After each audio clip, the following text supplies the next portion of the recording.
So you call yourself an earth-loving witch, but how much plastic is in your altar drawer right now? It's okay, that's not an accusation. Really, I've got some in mind too. This is Pathways and Provocations, where we explore just not what we believe, but how we live it. And today I want to talk about something that might sting a little at first, but I promise it's not about guilt. It's about awareness. Because here's the truth. Nature worship isn't always eco-friendly. And if that feels uncomfortable, just stay with me a few minutes.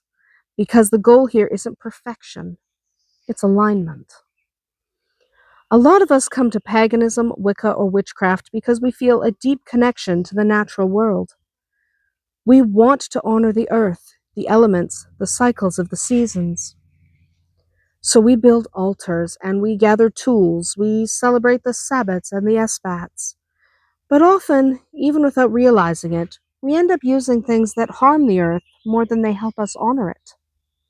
White sage and Palo Santo, often overharvested, sometimes endangered, and frequently taken without regard for indigenous culture or ecosystems.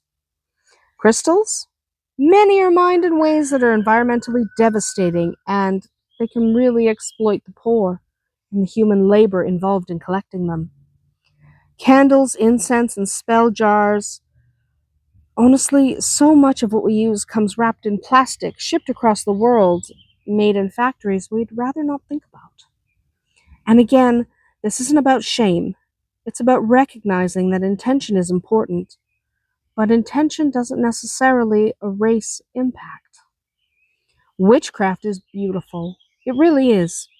The herbs, the symbols, the glow of candlelight during ritual, it's all lovely and enchanting and holds a special place in my heart. But the beauty can become a trap. We scroll through social media and see perfectly curated altars and gorgeous spell kits. We feel like we have to buy more, display more, use more to look the part. That pressure, it's not spiritual. It's consumerism dressed up in moonlight. There's nothing wrong with loving beauty, but when the tools become the focus, we can lose sight of what really matters. Our connection to the earth, our ancestors, and our inner selves. And if your altar has a bit of plastic on it, that's okay. It's not about purity, it's about presence. You don't have to be perfect to be a good witch. You don't need a plastic-free home or a 100% ethical altar to be worthy.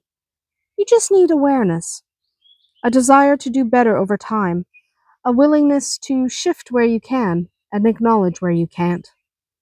You might try swapping imported herbs for local ones, or better yet, growing your own. That's what we try to do. You might thrift your altar cloths and candle holders. Trust me, someone is getting rid of a tablecloth you can use, and candle holders are abundant. You probably don't need to buy new. You might make your own ritual tools from sticks, stones, and string, or commission something from a local artist. That can all contribute back to your community without indulging in too much consumerism. Try reusing jars and bottles, composting your offerings instead of leaving them where animals might be harmed by them.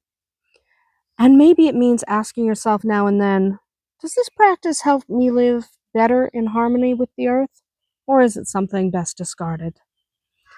If the answer is yes, it helps you live in harmony with the earth, even if just in a small way, carry on. If not, consider replacing that practice with another. Nature worship doesn't have to mean perfection.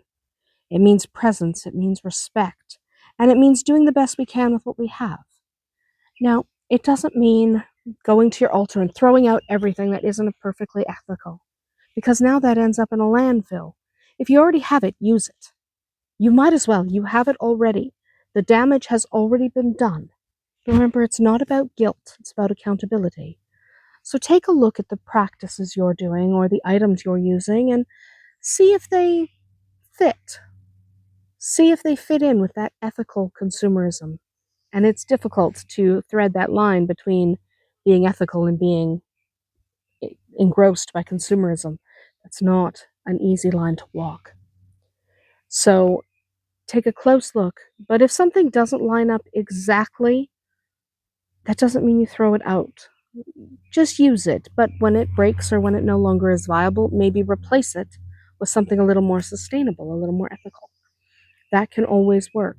Again, I'm not advocating for a whole bunch of stuff ending up in the landfill that shouldn't be there. That's not the point.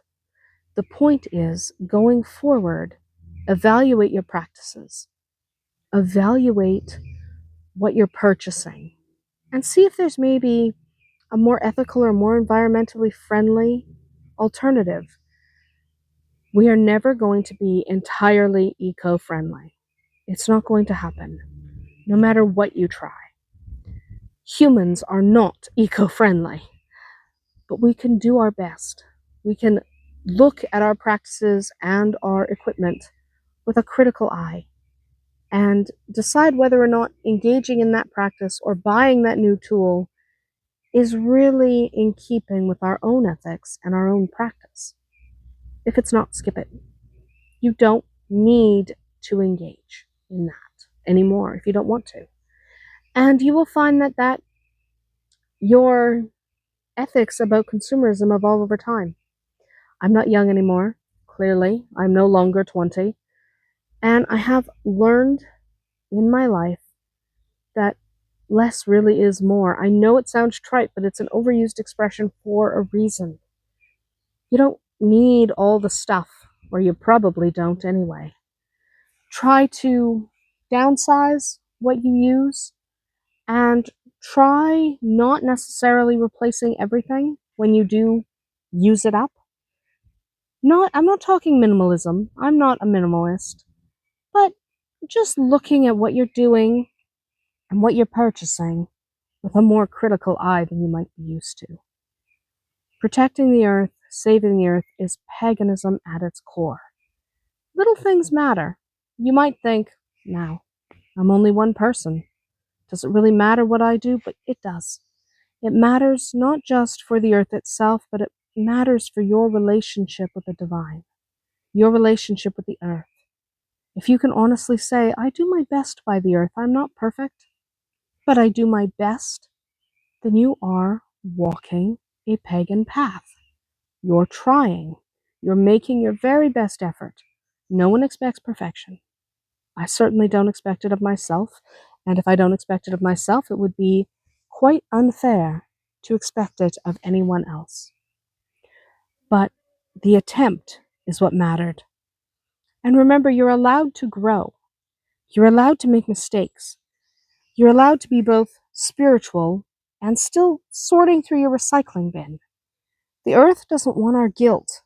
She wants our love, our care, our effort, and our growth, our continued awareness of how what we do impacts the earth. So let's make our magic matter, not just in intention, but in action. Let's honor the earth, not just with our words, but with our choices. And let's keep walking the path, imperfectly, consciously, and lovingly. Blessed be.